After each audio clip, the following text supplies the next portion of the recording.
there are now middle powers who are able to influence international politics. But apart from those middle powers, there is an inevitability. It is the rise of China and its ability and Beijing's willingness to engage with the outside world and affect what is happening outside its traditional spheres of influence. So quite clearly, the session title speaks for itself, China's importance especially to the global south. So let's just introduce our panelists. We have, moving from top to bottom, Dr. Eduardo Enrique Reina Garcia, Minister of Foreign Affairs and International Cooperation for Honduras. Her Excellency Mia Mottley, Prime Minister of Barbados, who's actually been spoken about as a possible successor to the current UN Secretary General. So that's very interesting to hear in the international media. We also have His Excellency President of Rwanda, Paul Kagame. We have the President, His Excellency of Namibia, Angola Mbumba, and we have Dr. Henry Xiaoyu Wang, who is the founder and president of the Center for China and Globalization, also former counselor to the China State Council. So we have to begin, obviously, with the Chinese perspective. Dr. Wang, people have been saying for years now that China is rising. Should we not just say China has arrived now? And what is its ambitions in terms of its position as now a superpower in a multipolar world? Great. Thank you, Adam, for the moderator, and also very pleased to accompanied by so many distinguished, honorable guests. I think that absolutely, we are coming to the Doha Forum, which is a great event, and I think China, in the last 46 years since it opened up, has really become one of the very remarkable success of the developing countries. Actually achieved the second largest economy status in the world, and also has been really participating actively in the global South activities, and also to sustain the current global order. We are for example, now the global order of Bretton Woods system has been 80 years since its beginning, but this system needs to be upgraded, needs to be enhanced and improved and enlarged. I think China's role in the rising global south, particularly redefining the future of a global order, as we've been talking in this panel, is really there are several roles China can play. First is economic roles. I think that's probably the key role that China can play. For example, China is the major trading partner for 140 some countries, and also very important, China offers a huge market, and also for example, President Xi just recently announced that China is going to lift the tariff for 30-some least developing countries for the goods to come to China. So that's really remarkable, while others, still raise the tariff and high fence, and China is lower its fence and lower its market entry point. So this is very good. And also on top of that, China has launched the Belt and Road Initiative, which has 150 countries, most of them are developing countries, global south country. China has launched the AIIB to do the infrastructure for the developing countries, and also China joined the RCEP, the largest free trade agreement in the world. And of course, on top of that, China is working with African, Latin American, Gulf countries, Central Asia, and of course also ASEAN. So you can see all those things happening. Infrastructure, tackling, build roads, bridges, and speed railways, and all the rest. And the ports, recently, President Xi was attending the APEC summit. We see that a brand new port has been built up in Peru for facilitating Latin American and Central American as well. So I think that's number one. Number two, I would say that China also has a great, even though China has in many ways has lowered its tariff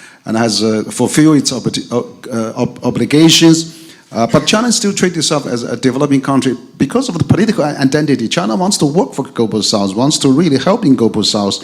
And for example, you can see China become a driving force in the BRICS countries, where BRICS country has doubled last year, and then it has another 30 countries lined up to join that. So you can see that is really, China is playing some mediating role, for example, between Saudis and Iranians, and China has gathered 14 Palestinian fractions to Beijing to also facilitate those peace talks. And finally, I would say, China also has some technological roles to play for the Global South and for the world, for example, on the climate change, China is the leading power of green transition, and of course also China is the on the telecommunication and also solar panels, particularly tackling climate change. I think, for example, one of the China solar company that work in Africa produce a small solar panel for 50 million African families, so they can charge it back on the iPhone and watch television in the evening. So those things are really good.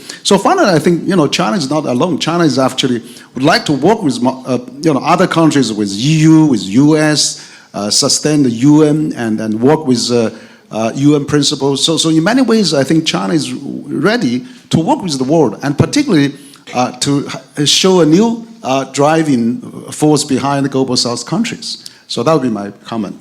Dr. Wang, you've done all my work for me. You have literally covered everything that we need to discuss here. Time is tight. The issue of how China can help the economic development of the global South is quite apparent, but we also have to discuss the governance of the world order in this multipolar world that we now inhabit. President Kagame, what do you feel about China's ability to help the economic development of Africa? I understand that obviously Africa is so many countries and you can't represent the entire continent, but what we have seen is an increasing interest for African countries to do deals with Beijing. What is Africa getting out of it? Well, thank you. First of all, let me say China rising is a good thing, and that depends on its rising maybe with others.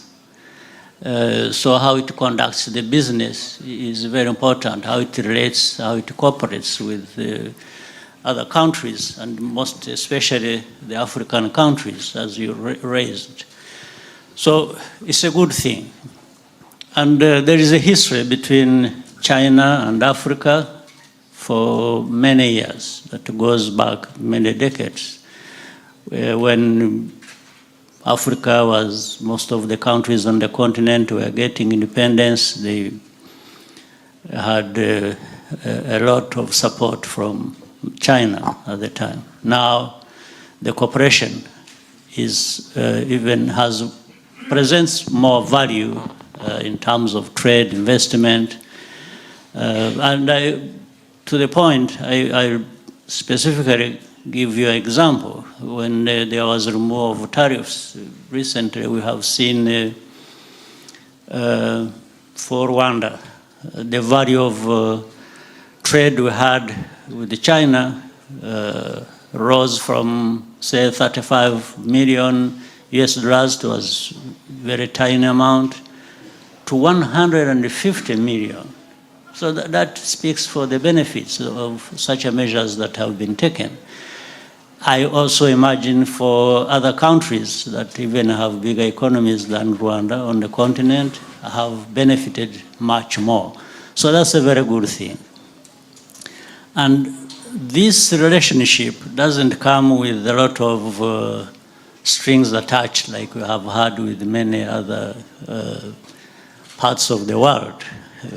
We get more in terms of lectures and not so much in terms of value as I have stated with China.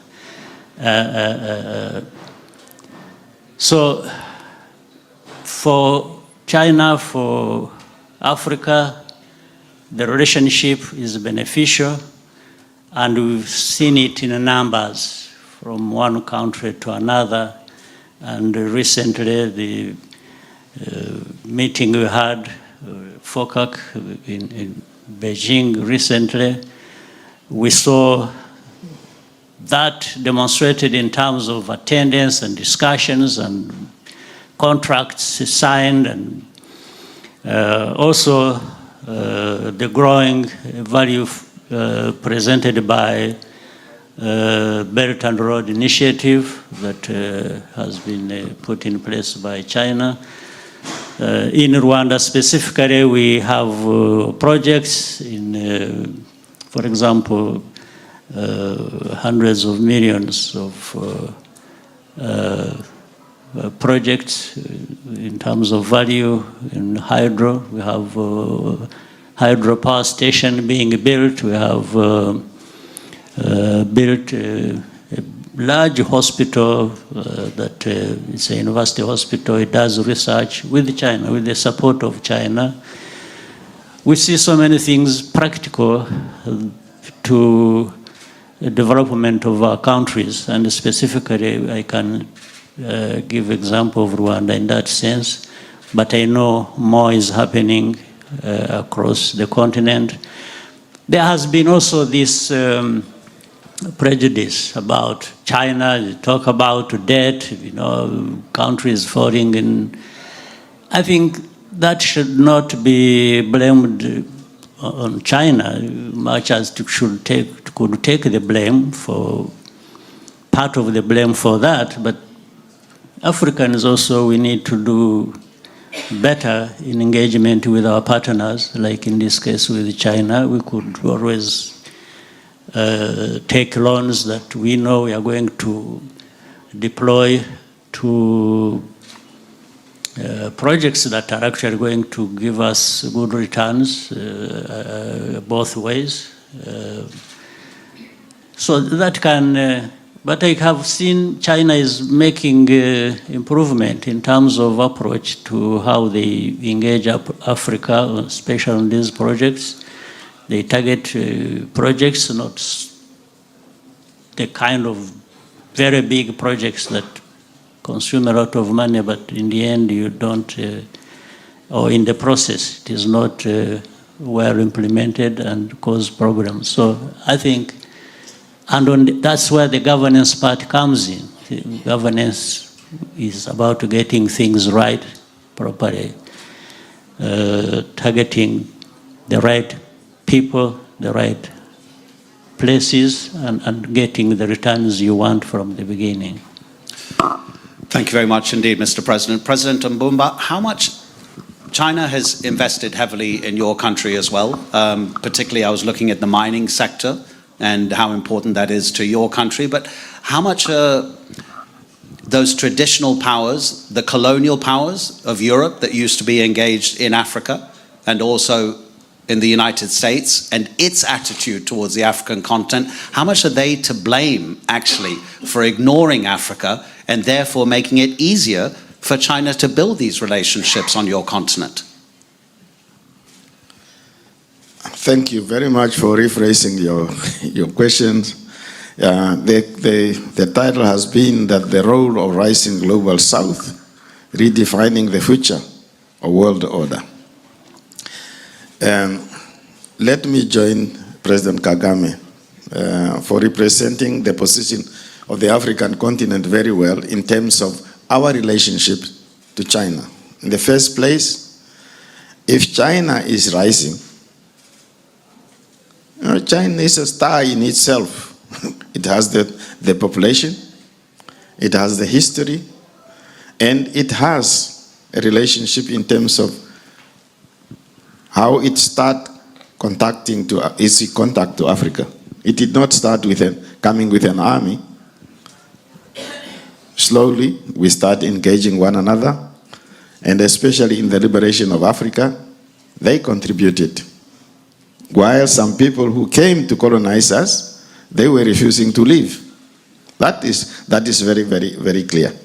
In terms of modern cooperation, they are the #1 miner of uranium in Namibia. We have a lot of uranium in Namibia.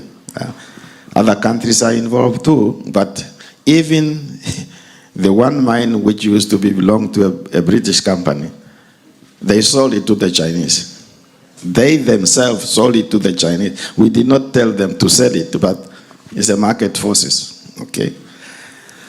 So in that way, we have certain things we are doing with the Chinese in terms of mining, in terms of trade. They have opened up their trade. We can market our beef to them as much as we want. Mutton, the same. Grapes, the same. Dates, the same. And many other things. So in that way, it is really on the basis of cooperating with one another, not forcing anybody. And also, if the Western countries want to compete, the competition is open. It's not that China is doing this for the wrong reasons. China is opening up the business, and their companies also, in terms of their companies, which European, British company, or German company, or Italian company, is going right now to come and build a road in Africa. They are doing other things. They are highly sophisticated items. But Chinese have companies that can do the dirty work, if you can put it that way, cleaning up things, building roads, opening mines, and so on. So in terms of us, ours is based on political understanding of one another, cultural cooperation in promoting understanding of one another, exchanging of academic people who want to teach and who want to train, and also sending our students all over the world, which we want and which we need. We are developing green hydrogen in Namibia, basically together with European companies, especially the Netherlands, Belgium, Germany, and others. But the Chinese are also welcome to come and work with us. We are not blocking anybody. We are trading openly, and we have open relationship with each and every country. So in that way, we are developing our country too. And as President Kagame said, we Africans are learning how to do things for ourselves and with whom to do them, openly and on our own strength. And if it is our weakness, then we are to blame. And if we were sharp enough to match other people, then the benefit will come to us. Thank you very much. Thank you, Mr. President. Okay, let's move from Africa to the western part of the world and the relationship that China has with the Caribbean and Latin America. Prime Minister Motley, what does, you're so far away from China, you would have thought that geographically the Caribbean would fall under the US sphere of influence, but what does the rise of China and China's ability to help the Caribbean mean to your part of the world? Well, thank you very much for having me. And let me say at the outset that we are all countries on the planet Earth, and therefore the distance ought not to matter. Our common humanity is what binds us together. And our relationship with China goes back almost half a century, long before many other countries opened up to diplomatic relations with China. So let me put that on the table first and foremost. Secondly, as a country, when we became independent 58 years ago, we made it clear that we had permanent interests and that we would be friends of all and satellites of none. And as small as we are, we've tried to maintain that as a core principle of our foreign policy relationship. China, like any other country, is one with whom we would want to have serious relationships. And over the course of almost a half century, we've been able to have economic cooperation, we've been able to have cultural cooperation, we've been able to have cooperation on the diplomatic front. But I want to go back to the Bandung Conference of 1955, because that is where the then Premier of China, Xu Enlai, set out the precepts upon which China's foreign policy would be developed. I set out just now for you what ours was. And if you go back to the precepts of the Bandung Conference, which established clearly that colonialism in any form or any manifestation is unacceptable in the modern world, you then begin to understand what are the core principles that would cause our countries in the region, in the Caribbean region, and China to find a common platform. And the reality is that Barbados, Jamaica, Trinidad and Tobago, and Guyana took decisions in the 1970s with the opening up of Cuba relations and with the opening up of relations with China that reinforced that notion of self-determination and mutual respect with countries. And it is against that backdrop that the relationship has taken place. I'm amused when I see topics such as this, because really and truly there is an unconscious bias that has led to this topic. And the question is whether any country has the right to be able to assert that it wants to help redefine a global order in a multipolar world. And we clearly believe that you do. But the unconscious bias is to suggest that only Western civilization has that right, and we know better.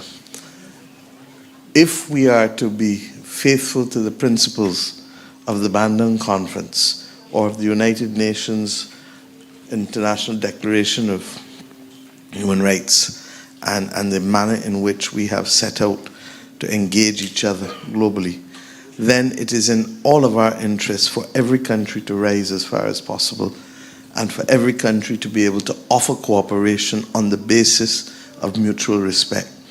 And therefore, I am amused, but simply say, like President Kagame, that those who would wish to disparage it should remember that negotiations take place on two sides, and that in those circumstances, that if there are examples where one side has gotten the better of the other, I can assure you that it is not unique to China. There are many examples where other countries have taken advantage of other people.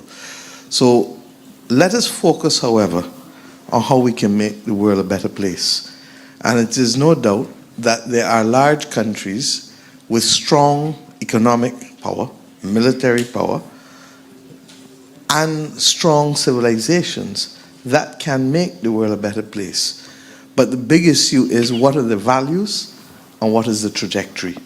And if we have a world that does not see small countries, does not feel or appreciate the role of small countries, then we have a problem. And therefore, our concern really is, and that's why I went back to the Bandung Conference, because the precepts that existed then, in 1955, ought to be the precepts more than ever. I want to make this one point. We are in the throes, in my view, of the dying of the current world order. And the new world order clearly is struggling to emerge.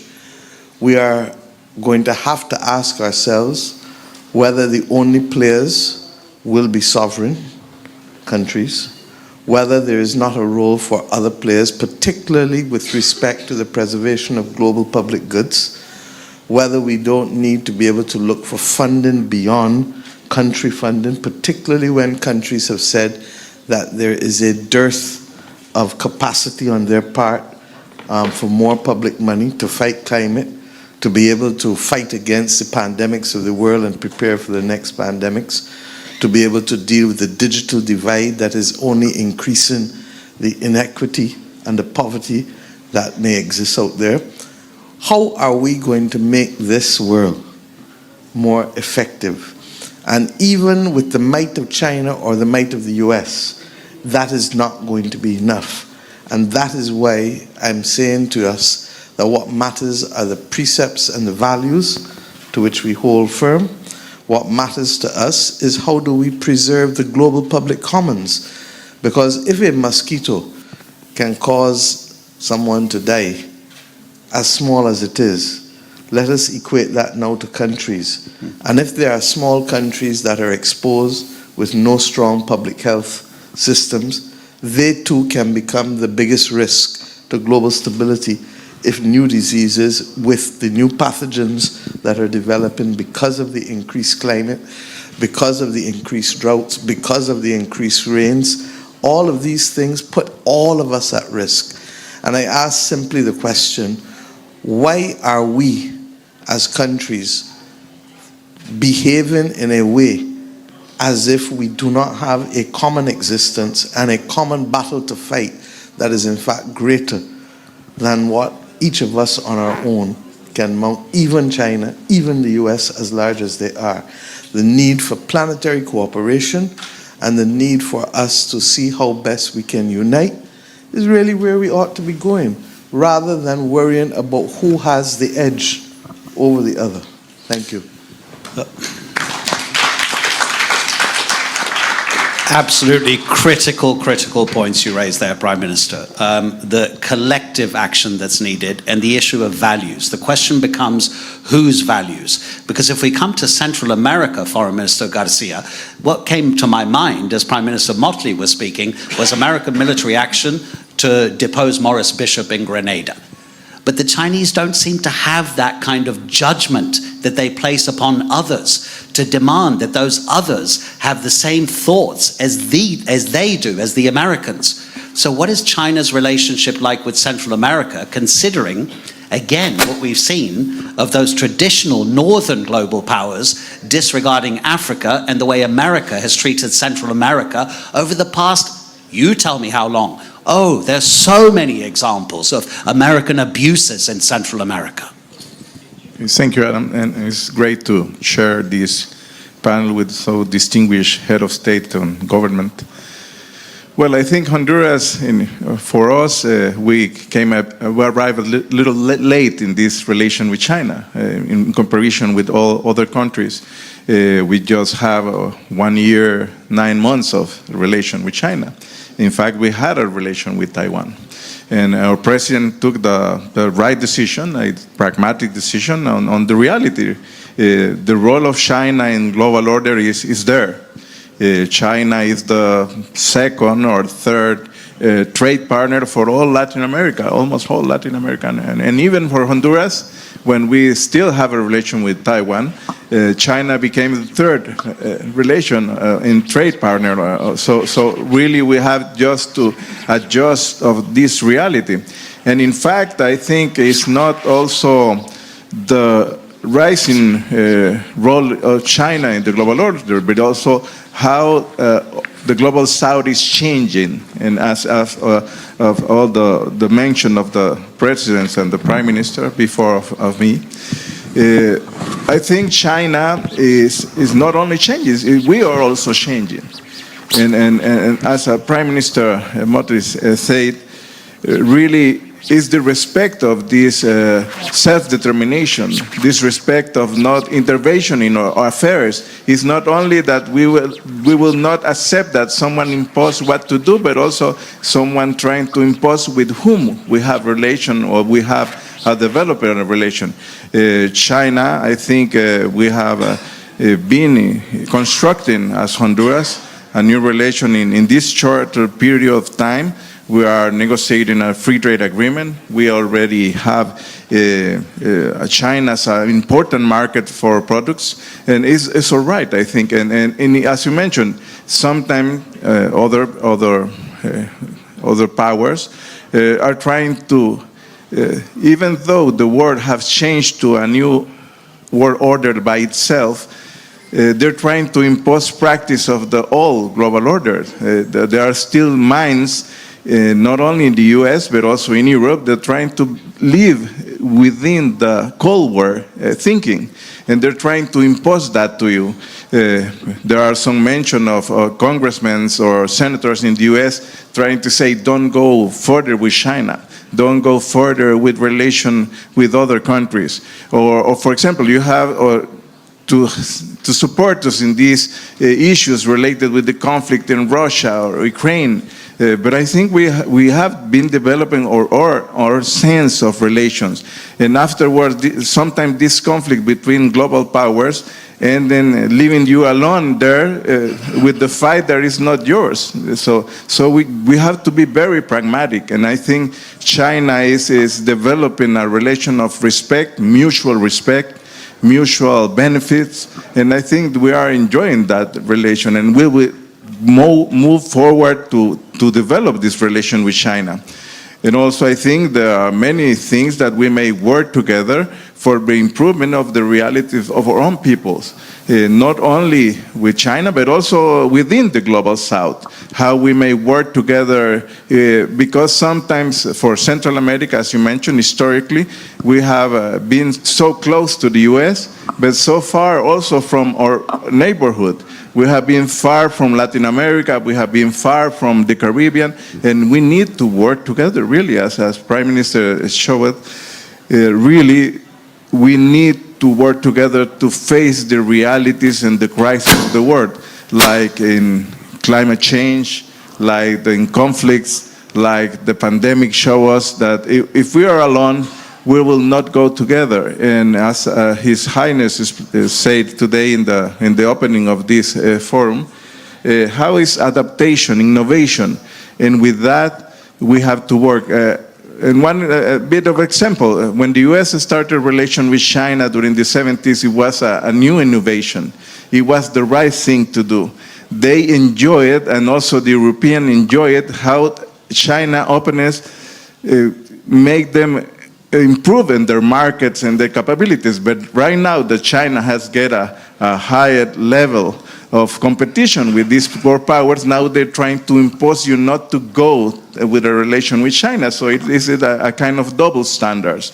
So that's the relation I think we have to be very valiant to move forward, sovereign states, and in respect with all the principles that rule the international law, sovereign state, no intervention, and also the respect of our own sovereignty. Thank you very much indeed, Foreign Minister. Okay, we only have 10 minutes, so if you could just keep your answers a little bit more brief, and we'll hopefully try to get 1 or 2 questions from the audience. If you could put your hands up when I indicate, we'll see what happens, but time is running short. Dr. Wang, let's talk about BRICS, okay? And then Prime Minister Motley, let's talk about international governance and the UN Security Council and the changes that much of the world would like to see. The question about BRICS is a very specific one. The Minerals Security Partnership was set up about 18 months ago by mostly Western and global northern countries because they are specifically concerned that BRICS and BRICS Plus is going to eventually suck up most of the world's minerals and natural resources. So how does China reassure mostly the global north and the Western world that BRICS will not endanger them, but will benefit everybody?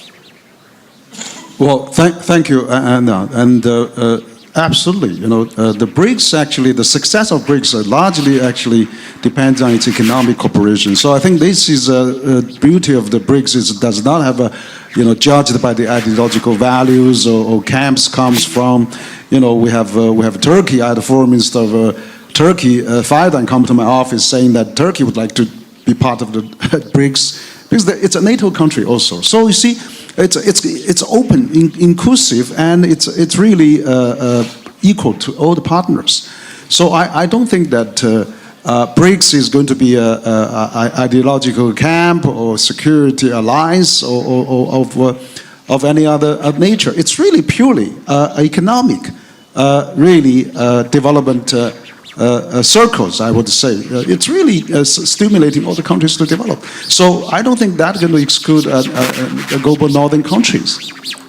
BRICS welcome to do trade with global northern countries, and of course I'm sure they can do. It's probably the opposite now. We got the threat from President-elect Trump saying, okay, if you guys want to have a little different experiment about the payment system, I'm going to levy 100% tariff. So that's, you see how the difference. So I think the BRICS are open, really wants to do more. And economic magnetic is really the beauty of the BRICS because it's excluding the where you come from, how low is how high you are. You can have a GDP of UAE of 50,000. You can have Ethiopia about 1,000. Doesn't matter. We are open for everybody. So I think that's the beauty. I think the world now is into multipolar world, and BRICS representing 80% of global South, and that really going to have a collective voice now for how to reform the global order, how to be more inclusive, open, and also welcoming. So I think that kind of attitude is needed in a more geopolitical driven world, in a more dynamic decoupling, de-risk, the rivalry kind of a culture. This is really open for unity, for cooperation, for economic development, for the global really peace and prosperity. Okay, and thank you for keeping it brief. Prime Minister Motley, let's talk specifically about the UN Security Council, the country where I now live, in Turkiye. Famously, President Erdogan was there at the UN General Assembly holding up his hand, the 5 fingers, saying the world is bigger than 5. Bearing in mind, of course, China has the veto power on the Security Council. Would you have any confidence that Beijing would be willing to relinquish some of its power in the UN Security Council to provide for a more broad-based organization, this main peacekeeping forum for the world, which seems to be failing? I'm not sure that you're asking me the right question. I think that the issue is, will all 5 P5 countries... But they're not going to, are they? We know they won't. And therefore, if they're not going to, then we will reap what we sow. I made the point earlier that we are seeing the end of the current world order and the birth pangs of a new world order. The United Nations system was formed when most of the countries of the world were not sovereign entities. And whether we like it or not, it cannot reflect a true representation of the world's current realities. If we want to hold on to the past, then we better get eyes in the back of our head rather than in the front of our head, because we are seeing the dying of the current world order. The bottom line is, BRICS is an expression economically of the fact that 80% of the global south wants to have a voice of economic self-determination with respect to their futures. Similarly, if we don't reflect that kind of inclusive approach within the United Nations system, the United Nations will become less and less relevant to the realities of the people of this world. Okay, any questions? We have 3 minutes left. Oh, lots. Okay. Gentleman at the back who's got a huge smile, stand up, please, if you don't mind, and if we can get a microphone to him. Who are you, first of all, and what is your question? Yeah, my name is John Miller-Beauvoir. I'm a political scientist and work in international development across 20 countries in the global south. I'm a Caribbean. I'm very glad to see Prime Minister Mia Motley. She is a global voice for reparations for countries. If you could ask the question, we're running out of time. Yeah, okay. I'll ask the question. I want to know how BRICS intends to work with the United Nations system, because there is imbalance in power. There's equilibrium within the United Nations. Is there a strategy for BRICS to kind of rectify the process where there is a tendency that the Western countries have leverages and influence over decision-making processes within the United Nations? Okay, if you don't mind, I'll kind of reframe the question, because I'd like to hear from President Kagame, if you don't mind. In terms of your experience with China's ability to positively affect economic development, we've got the BRICS and BRICS Plus, we've got the Belt and Road Initiative. Do you see any potential pitfalls or dangers in terms of upsetting the global order that would produce a more negative effect to what we're seeing at the moment? Because at the moment, the only negatives seem to be kind of almost philosophical warnings from the global north rather than anything concrete that we've seen yet. So far, everything seems to have been progressing smoothly, but many people are saying, just wait. You will see that China will use all of this economic development for its own geopolitical purposes. Well, to my understanding, for global order, the purpose is to have global stability, which we don't have. So when you see these formations coming up, like BRICS, they are coming up as a result of the fact that there is no global stability in the sense as we should know it, where the balance is just in favor of the North. So the global South, first of all, we also need to realize that there is a lot we can do that benefits us in the global South. So, but we need to come together. We need to work together. And after that, we can even gain more by having Global South cooperate with the Global North. But the Global North has not been favorable to that kind of cooperation that creates that stability, that feels that everyone is gaining from that cooperation. And that led to the BRICS. BRICS, I'm sure, will, in a way, act as a check to the limitless use of power and means that the North has. So maybe it moves all of us to that stability we are looking for. Now, for China, I don't see why, in fact, the first question, with China growing, becoming more powerful, stronger, we don't see anything in history that suggests that China has misused its strength. I don't see it. Rather, we have been benefiting from the cooperation and the attitude to bring everybody to the table where everyone feels they are winning in the process. That is, to my understanding, what China presents. But we will not avoid geopolitical competition. That exists for a fact. And China being a part of that, I think, presents a fair and a balanced way of competing. So the reduction of the misuse many times of the power held by the global North, I think is very important, and China has been contributing to that in many ways.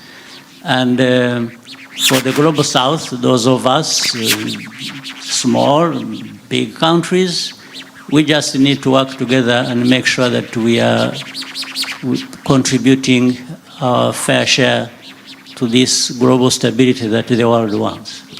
Well, the theory is supposed to be that interdependency creates a safer and fairer and better world. Well, that's what you get when you bring a foreign minister, a prime minister, two presidents and a doctor together at the Doha Forum. Ladies and gentlemen, thank you very much indeed. Panelists, thank you very much.